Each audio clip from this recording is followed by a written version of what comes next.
ना बनाई, बताइए भैया बुरा मत मानना आप लोग। तो दिखाइए मेरे खराब।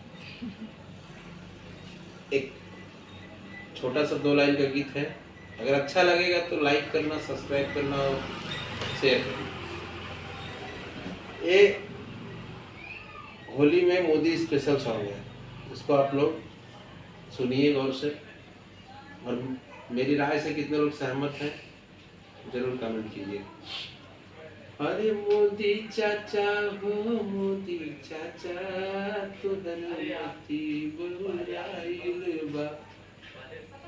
अरे कहला कि अच्छा दिन सब ही के आई, और दिहला हे काका करोना मंगाई। कि कहला कि अच्छा दिन सब ही के आई, दिहला हे चचा करोना मंगाई। लिहल सब ही का जान कैला सबके परेशान, तोहर मती बहुराइल बा। कि जब जब इलेक्शन का परवा पे आवे, तब तब गरीबन के तुमके याद आवे।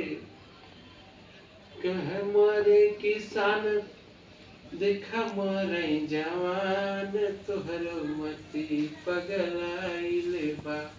कि पेपर तू लेकर कहरवला है काका, कि का चाहत बाट तू हमके बता दा।